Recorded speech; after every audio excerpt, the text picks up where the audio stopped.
and I will turn it over to Katrina. Awesome. So yeah, we're really excited to get into stewardship and really simplifying things, especially now at a time when there's so much else going on. We're trying to adjust to the pandemic and how to work like that and all that stuff. So excited to be here with Catherine. Just a little bit about me. I have been working in social services, nonprofit sector for about 10 years now. And I started working in higher education and doing program management. And then more recently have been working on the operations side of nonprofits. And that's actually how I met Catherine. I was working at NAMI Central Texas as a director of operations, and we worked with her there. And now I am the business manager at the Equal Justice Center. And I really love the kind of behind the scenes aspects of this and working with nonprofits to help improve efficiency, to set up automations, to kind of consolidate their systems. And I really feel like that's an important part to support the programmatic mission and then also to support fundraising goals. So I'm excited to kind of dig into some of those things today. And for those of you who I have not had a chance to connect with in this format, I am Catherine, or Kat, and I started Giant Squid Group about 3 years ago to support small and startup nonprofits in learning fundraising, everything from how to write your first grant to throwing successful events. We do tons of coaching, classes, events like this. And, Katrina is, unlike me, has the very powerful ability to create processes. I sort of just dive in and figure it out. And so I was so excited when she was able to join us and talk about creating processes, because I know that will make all of our lives easier as small nonprofits to have some processes that work around stewardship. So thank you, Katrina, and let's dig in. Yeah. I think, Catherine, did you want to do this slide? Yes, tell me what to do. Okay, so stewardship. For those of you who have worked with me, I am a stewardship evangelist. I think saying thank you is the most powerful thing we can do as nonprofit fundraisers, and also the one thing that we often forget to do. I cannot tell you how many times I have clients go, oh, shoot, we have not sent a thank you letter out, or we haven't done anything. So when I was brainstorming with Katrina, making stewardship easy is the key, right? You are all too busy to be carving out hours and hours and hours to be handwriting dozens of letters. However, we all know how important those letters are, and there is the qualitative and quantitative evidence to prove it.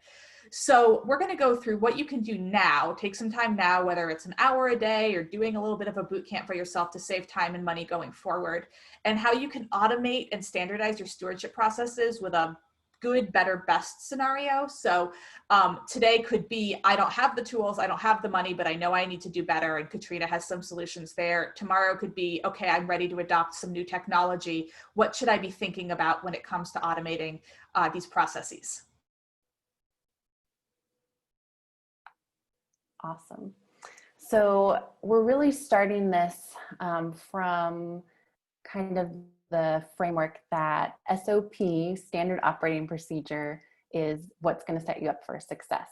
So that standard operating procedure is kind of a fancy word for just having a plan or a process, and really kind of mapping that out so that you know what to do and what steps to take in your stewardship. So I don't know if any of these scenarios over there sound familiar, but what would it look like if you didn't have to start from scratch every time you wanted to call a donor, if you weren't wondering how much did they give, where's their phone number, what am I going to talk about? For example, when I started at the Equal Justice Center, we were only doing thank you letters once a year, which is not best practice, but it was just that hurts me. It just deeply hurts me.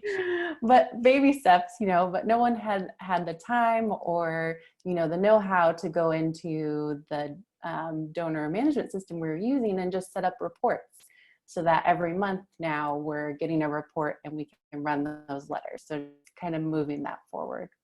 And I know that right now, like we said, we're kind of working in a pandemic situation. So maybe your processes have changed, and it would be a good idea to kind of go back to them and just go through and write out what's happening.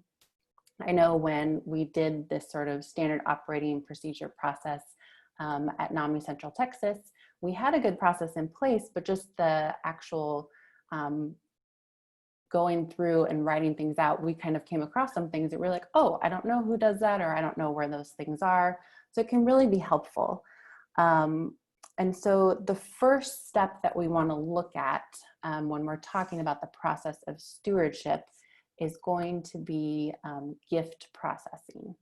So we're kind of jumping off from that point in stewardship. When you first get that online donation or you get that check in the mail, then where do you go from there, and how do we make that simple? So one of the things that we have done is just write out, like I said, the process. And if it's different for different types of donations, it can be good to go through each type.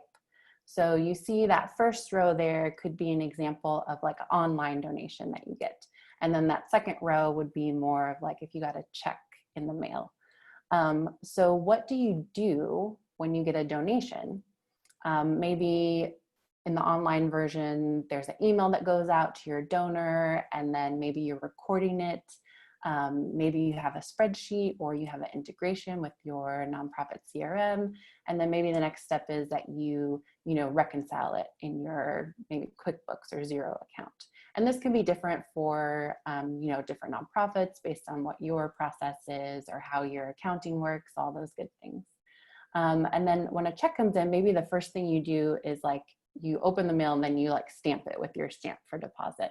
And then maybe you record it, maybe, towards the end of the process, you're filing it.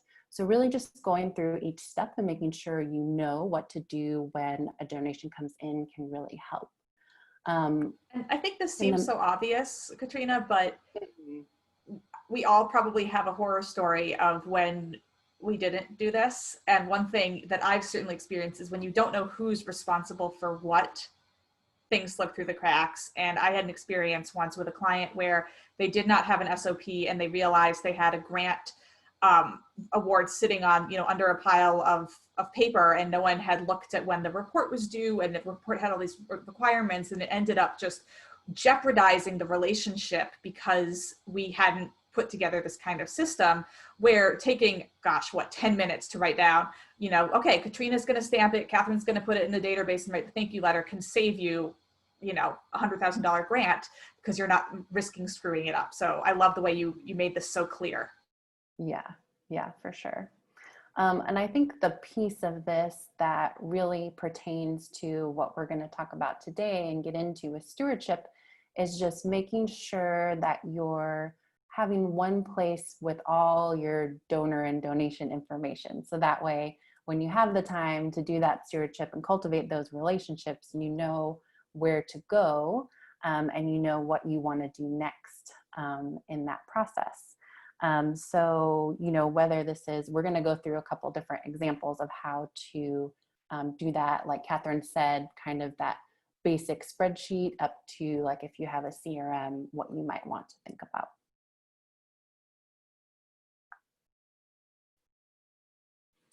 All right. So we're going to get into 4 steps that we're recommending. Remember, we're trying to make this easy for stewarding.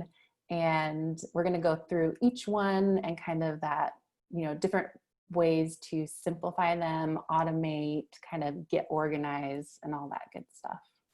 So we'll start with that thank you email. And Catherine, did you want to talk a little bit about that? Yes. So oftentimes we think that the automatic thank you you get from, just the whatever, PayPal is your thank you letter. And I would encourage you to put your donor hat on and think about how often you read those. if ever.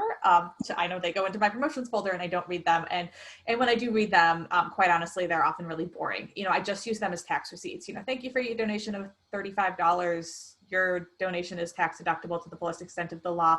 Doesn't really make me feel warm and fuzzy inside. So one of the easiest and quickest and most painless and freest things you can do is up your thank you email a little bit. So, you can certainly do that in the automatic email that either your CRM or your donation form sends, but sending a thank you email after someone makes a gift personally makes such a huge difference. I just got one the other day and I was like, oh my gosh, this, they took the time to send this to me. And it just put a little smile on my face, which I think we all want. And of course, then the question is, when the heck do I have time to be sending a whole bunch of custom emails? So Katrina, what do we do about that? So a couple ideas we have for making it a little bit easier on you. First, you could just, set up that template in your email provider's features. And I'm going to go over how to do that in Gmail in just a second. Another kind of next level thing that you could do is if you do have, donation information in Google Sheets, you can set up something using Zapier. So that's a free to pretty cheap software application that sets up these, what they call zaps. And it's basically automating things. So you can have a zap where once you enter something into a row in your Google Sheet, it's going to connect to your Gmail and then automatically send that email. So it takes out that step of you having to remember to send the email. Okay, so but makes that's it a little bit easier.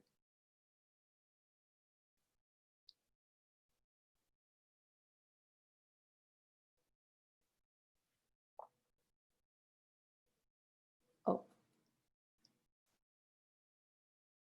I'm on mute. I said, it sounds like witchcraft. Thank you, Lorraine. yeah. I couldn't tell if my sound went out or not on that. Yes, it sounds like witchcraft. It is, but it's super simple to set up. And there's a ton of different features. If you're not familiar with Zapier, it's definitely something to check out.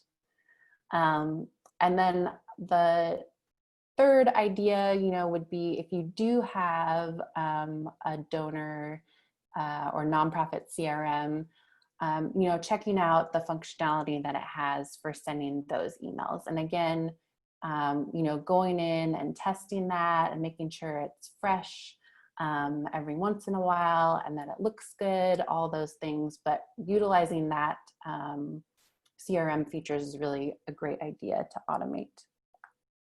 So if you're kind of just starting out, and these templates can be a good feature for other things too, but in Gmail, you need to turn on this feature. So if you go into your settings, you'll just enable the templates feature.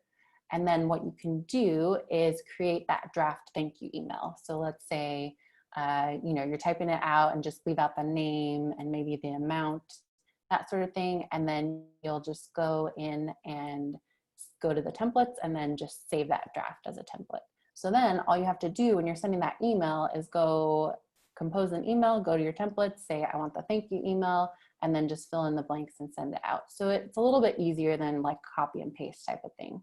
Maybe you set up an email for when it's a new donor template or when it's like a certain level of donor template. And it just makes that step a little bit simpler.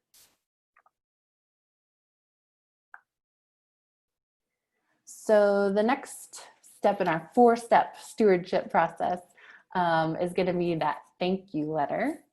And Catherine, I didn't know if you had any things to say about the thank you letter. Yeah, so going back to my, my little rant about emails, no one sends thank you letters. I hope you guys are sending thank you letters. I try to donate as much as I can, and I can tell you on one hand how many physical thank you letters I've gotten over the past few years. And there is so much data, and people have done research into the psychology of thank you letters, the way that it can increase your donor retention significantly. And it's really a best practice that I think we've all sort of started to forget. And we tend to think that email is enough.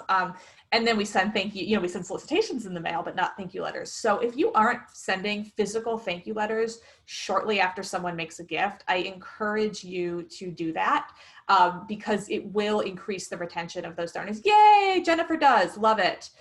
We do not send many thank you emails. Maybe we should. Yeah, we'll come back to that when we chat. So, the thank you letter can be short, it can be sweet, but think of it as it's another opportunity to touch your donors and tell them more about your work. And that is so particularly important if it's a new donor and maybe they've given because a friend solicited them, or they saw something on Facebook, or a board member reached out. And now is your chance to show them what you're all about. Tell them a great story about one of your constituents, tell them about what you're doing for the upcoming year, and get them used to hearing from you when you're not just asking for money. So you're building that trust.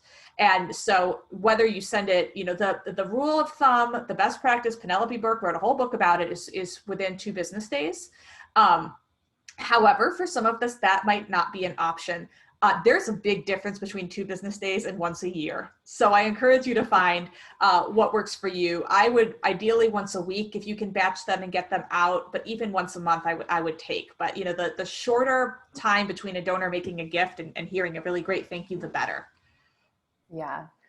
So, if you're not doing that, that can seem like, whoa, when am I going to do that? And I think if you're just starting out, if it's kind of just all ad hoc, oh, I need to do donor thank yous, that can be really overwhelming. So a couple of ways that you might be able to kind of simplify that or streamline it, just simply keeping that copy of your letter on your desktop or somewhere in Google Drive, so you can just copy and paste once a week. You kind of go through all the donations that came in and do that. That can be a simple way. Setting up a mail merge, which I'll show on the next slide. If you aren't familiar with mail merges, it's really great because you can kind of, like Catherine said, batch those letters together so you're not having to touch each one. And that can be easier to kind of send out and print all at the same time. And then obviously, if you do have a database similar to my situation at the Equal Justice Center, just taking the time to go in and kind of see, okay, can it send me like a report? Can it just automatically do these letters for me? A lot of them can. You just have to set up and take the time to kind of configure that. And then some of them, even will just print it out and mark on the donor record that it's been sent. And then you can print the letters and all that good stuff. But if you don't have that database or not quite sure to set it up, there's a bunch of solutions in Gmail, G Suite. If you have that, you can also do this with Microsoft Excel and Word. And so if you're doing it in G Suite, there's what's called add-ons. So you can go in there and find the add-on, mail merge. There's a ton of them out there. And then what this does essentially is if you have a spreadsheet with all your donor information, it'll take that and then create the separate letters. So let's say you have 3 donors that donated that week and all their information there. You can set it up to insert their name, the amount, the date, anything you want, and then just print those off really quickly.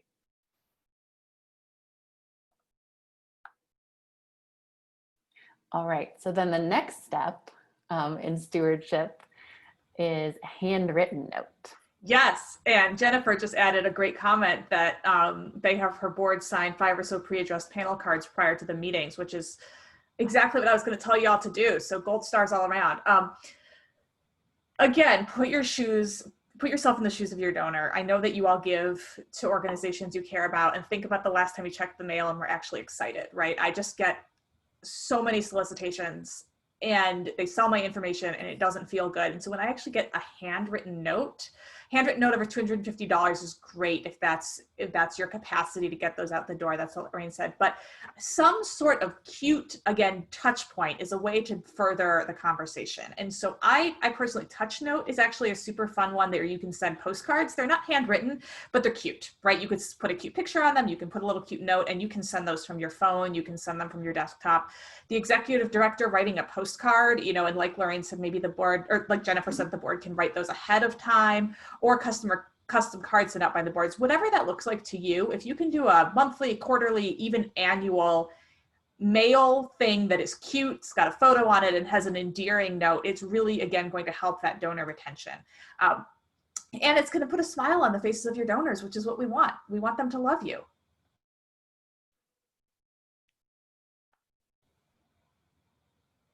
And this is just an example of what Touch Note looks like. It's super easy. And I think like if I donated and got this cute postcard, I'd be like, wow, this is so awesome. They thought about me. Right. It's like, it's just fun, you know, and they cost, I don't know, $2 or something. You can do them whenever you have time. And it's a really fun, easy way to be very donor centered in your stewardship. Mm-hmm. So then last in our 4 steps, we got the phone call. This is like where the real magic happens. Yeah. Again, we are so lucky that so many people have shown us the importance of making these phone calls. And I'm happy to throw all sorts of stats at you, but you know, it will increase your donor retention significantly, and they're easy and they're free. So calls from the executive director are great. You know, if you have time, or if you're the development officer, to pick up the phone and just say, I got your gift, thank you so much. Calls from your board or volunteer are even better. If you have a development committee, this is a fantastic and easy way to leverage them. So in a perfect world, you know, plan a monthly or quarterly phone-a-thon for the board member and volunteers. And, you know, Katrina can walk you through how you can do that. But I can say I've been on both ends. I've been on all ends of this. I've been the person saying, you need to make phone calls. I've been the board member making the phone calls, and I have been the recipient of the phone calls. And even with the organizations that I am like in deep with, you know, where I know the ins and outs and I've been working with them as a volunteer for years, when I got a call from the board member the other day, the board president, it just put a smile on my face. You know, it's just like, oh, they're taking the time to say thank you. And I super, super appreciate that.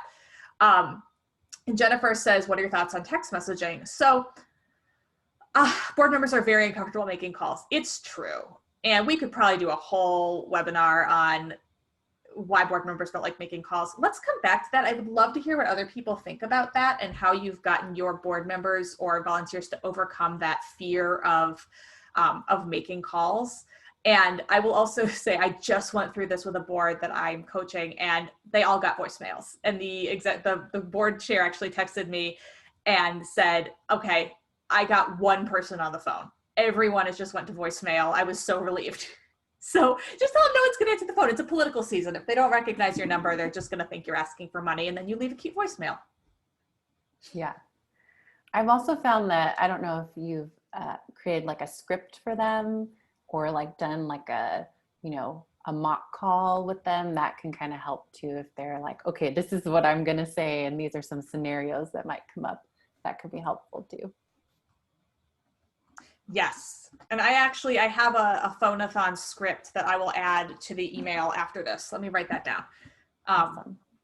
That I can share. Yeah.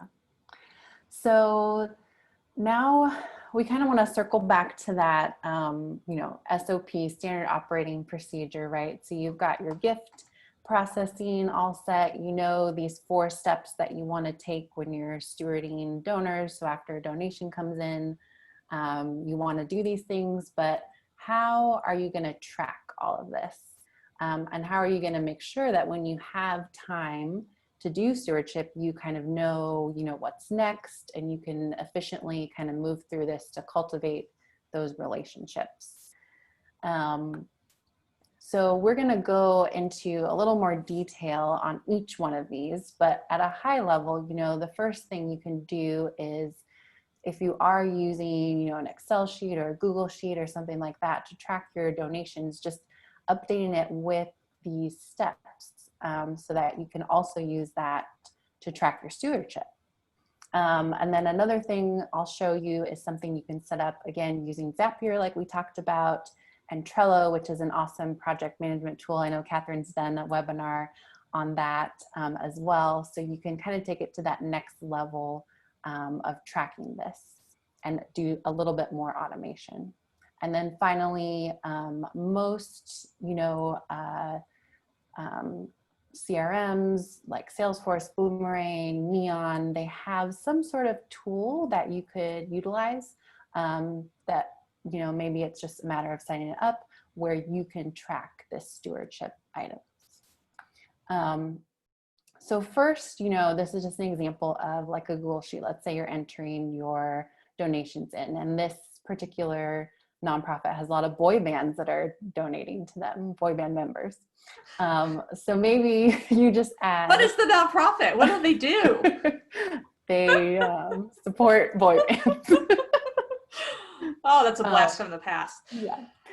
So maybe you just add that column on the far left.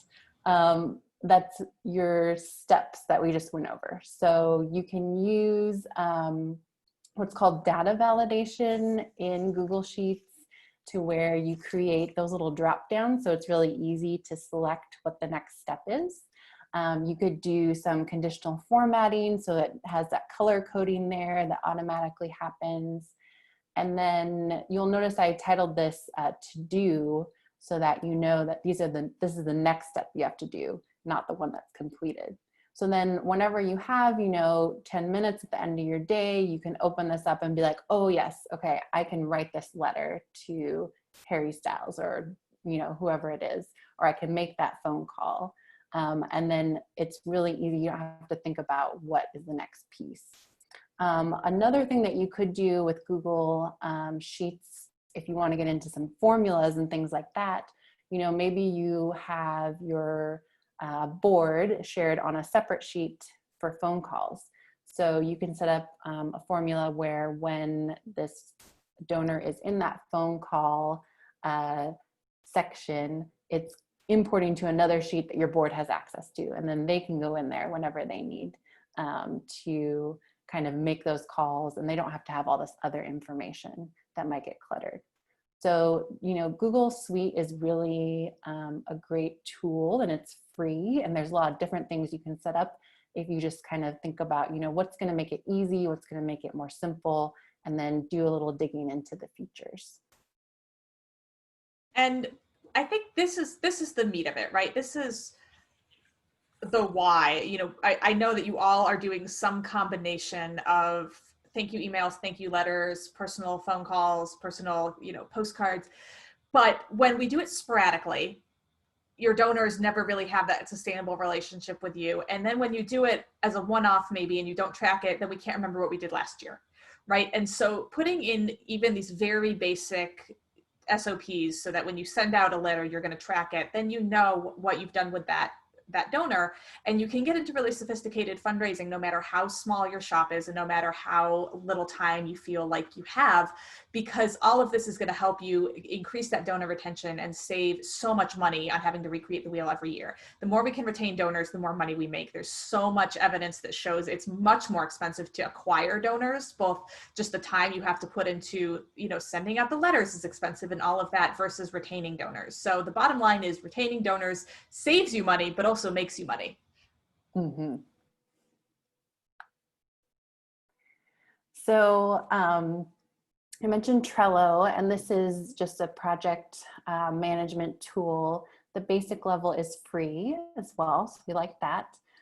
So this is just another way to kind of set up that same tracking. And one thing I like is, there's these cards that you see there with that blue background, and you can kind of set up each step in there and then move donors across. It's kind of a nice way. It makes you feel good when you move that card over and you've completed a step.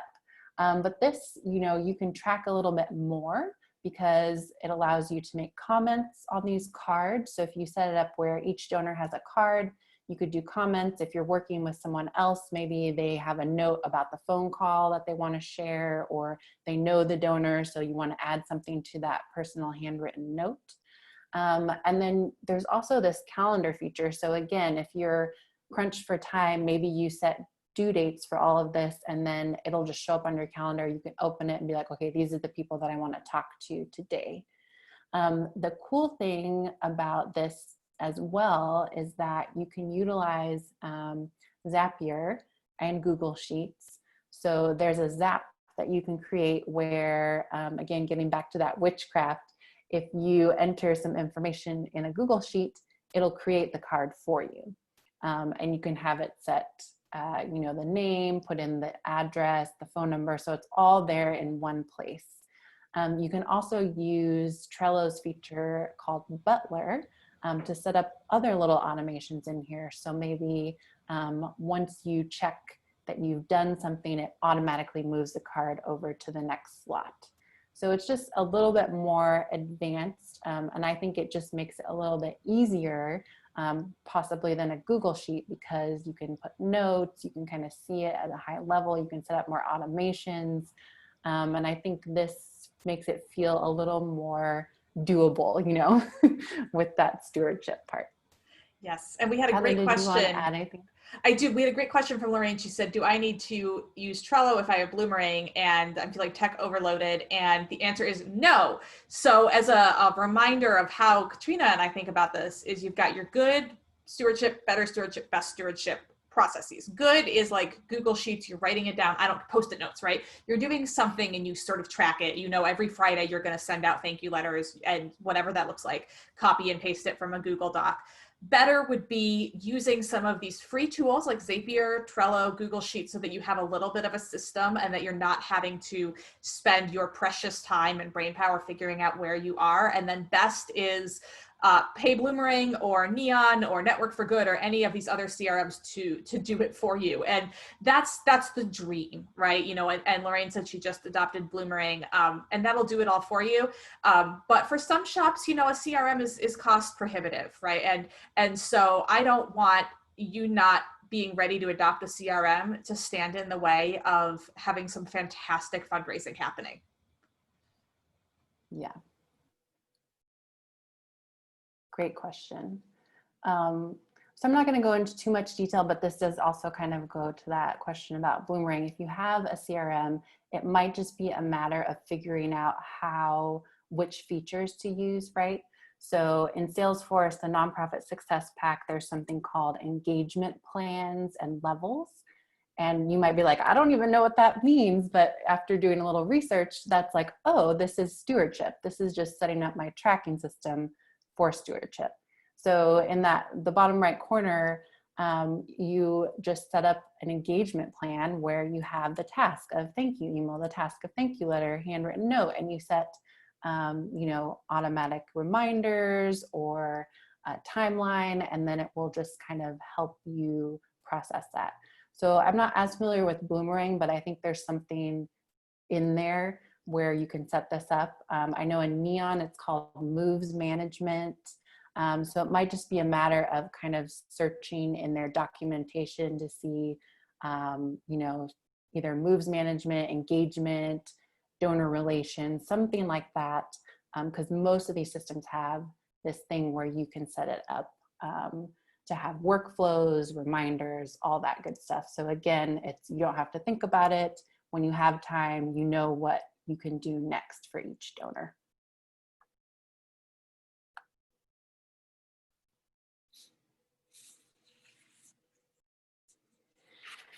So what to do now? Catherine, did you want to talk about this part? Yeah, so now we've got about 20 minutes left to just chat, which is fantastic. There's some really fantastic comments going on, but I would love to have us all, you know, if you're feeling up to it, turn on your video and audio and just grill Katrina. It's basically getting her brain for 20 minutes, which who doesn't want that? I will send out an email later today with a handout that has just a quick checklist for you. And then I'll also include the phone-a-thon FAQ, and then Katrina, if you can share with me that that Google Sheet you prepared. We've had some requests for that. Yeah, if sure. you are like, I want more, but oh my gosh, my brain doesn't think like this, Katrina has included her email and Calendly link in there, so please feel free to set up a call with her and or me.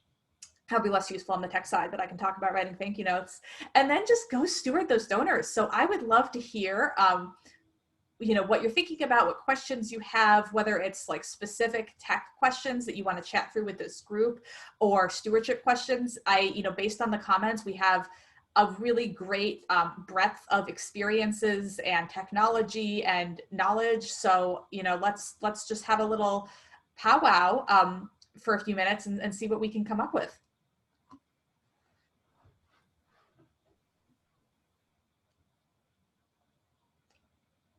So I think we had a few questions I didn't answer, so I'll get that going. So what did someone, and I forgot, I apologize, said what CRMs do you recommend? So Katrina, I know, that's a big question, right? And it's very, very variable what CRM to adopt. What are the sort of things that you look for in a CRM when you are adopting one, right? And I know that you've gone through some transitions and dumped Neon, adopted Salesforce, but what are the things you look for?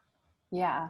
So I think it's really important to have your vision in mind for what you want in the end. And think about, part of this is writing out that standard operating procedure. So if you have that, that's going to really help you, because then you can look for the features that you're going to want. So I've run into things where you go into it and you're not really sure how you want to set it up or how you want to track things. And then you can run into stuff where you're like, oh, it doesn't do this, or I have to do it this way. So that's important. I think another thing is really resources too.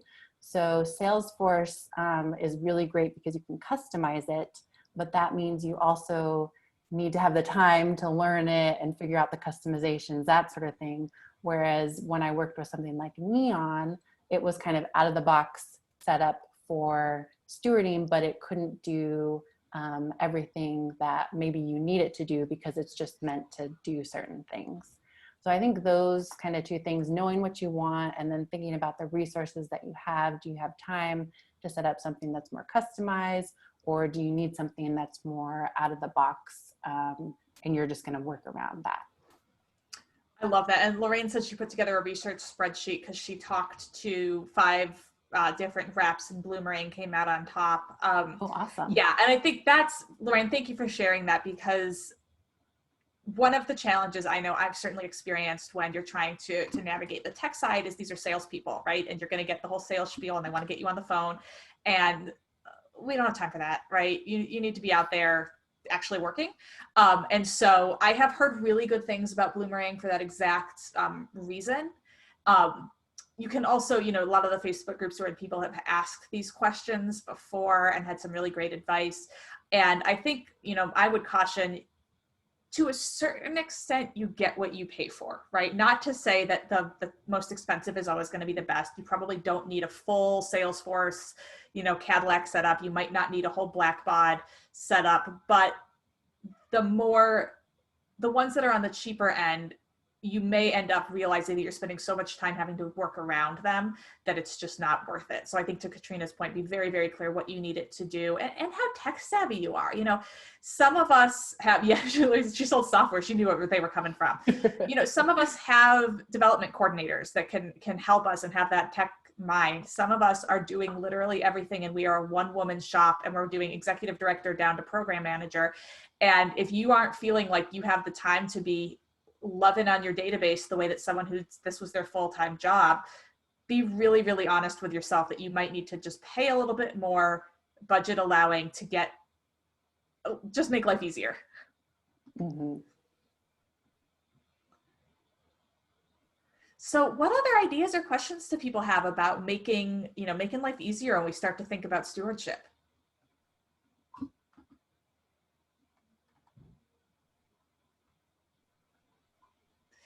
What are you going to do? Go out into the world and do stewardship. What's one change you think you can make between now and the end of the year to show your donors how much you love them? People are like, we have to talk? Getting the board to call them. Yes. Okay. So one fantastic. So do people use the software that checks for the word you in the letter? I don't remember the word. Off the top of my head, Lorraine asked that. I think that's native to Bloomerang. It's called the Ahern audit, named after Tom Ahern, who is a fantastic, fantastic fundraiser. If you are not familiar with Tom Ahern, I absolutely encourage you to check out his blog and read everything he's written. He's just a brilliant, brilliant brain.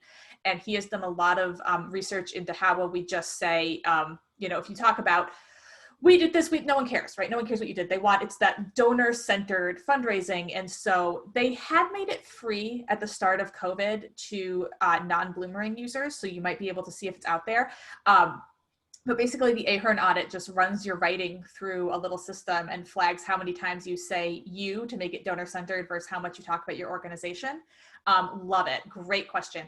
If you don't have Bloomerang and they have put that back as a, a feature only for subscribers, I personally like to use the Hemingway app, which I'm jotting in there, which you can do for free. It's not going to flag the you. It's not a fundraising app, but it's an online writing app that grades it, right? It's got the Flesch Kincaid test that which even Word has built in.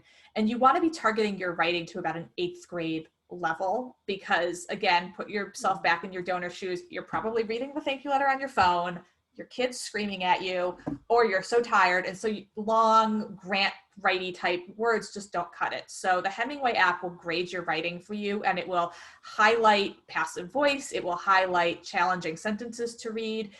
So that's a fantastic free resource. And they do have a paid resource, but if you just go to their website, they have a free just online portal.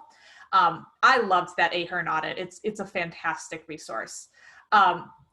And then Jennifer, yes, getting the board to call and volunteers to call. So has anyone had success with getting the board to make phone calls?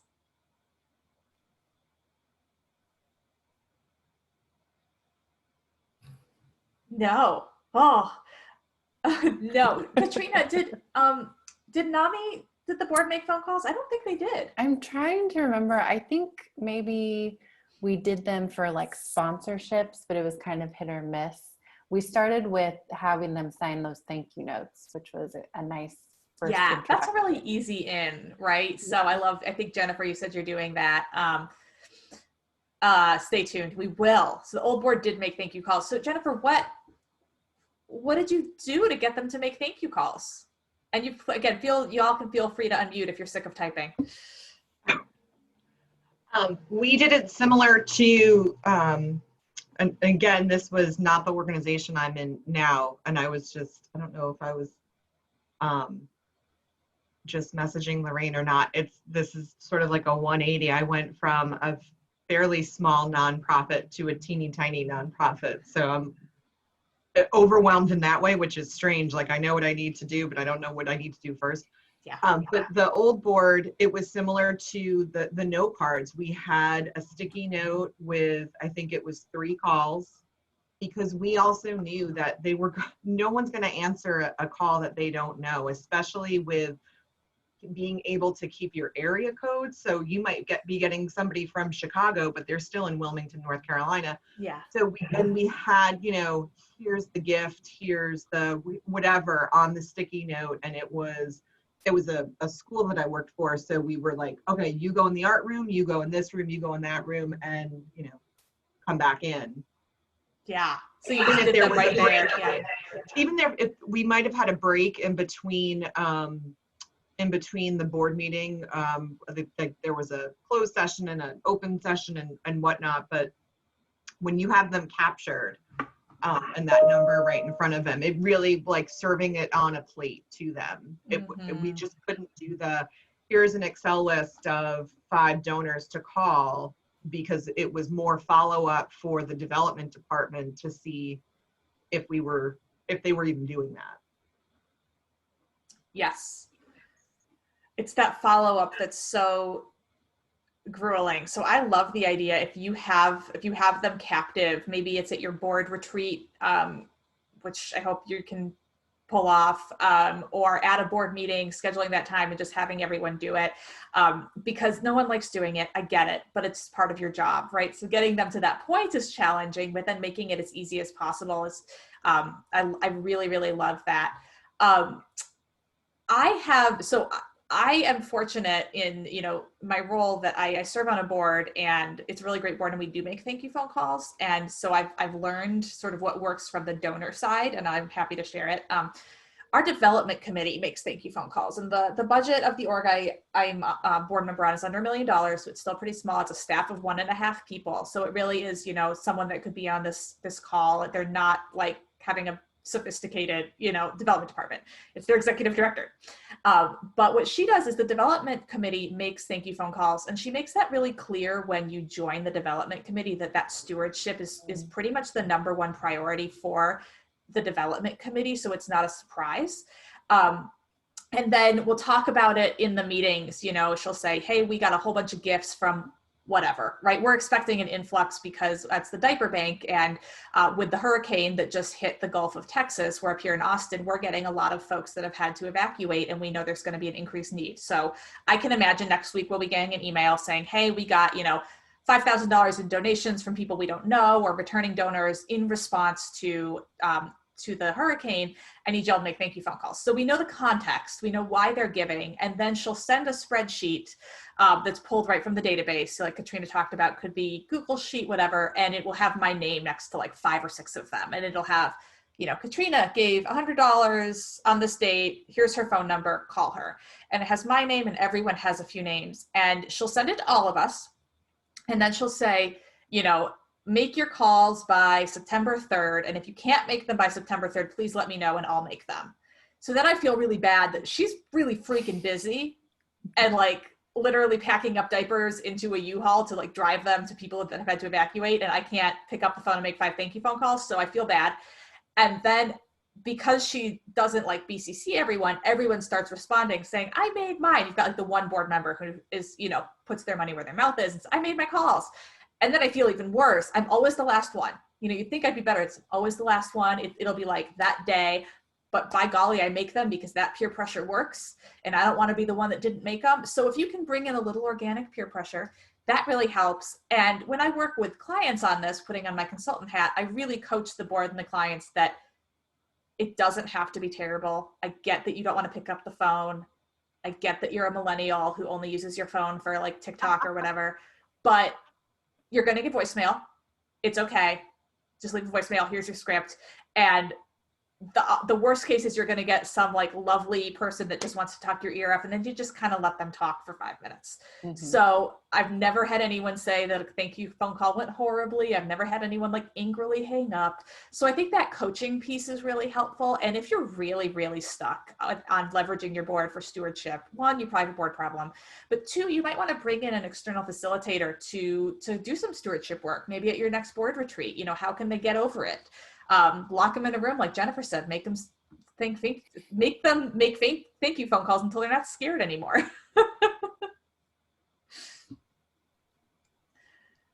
And then the handwritten notes. Yes. So I love Dawn's getting there. Jamila's going to start using Touch Note.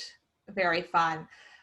Anything else that ideas people have, what's worked, what hasn't worked, and what's standing in your way? I'd love to hear that. What made you feel like you wanted some time with Katrina today?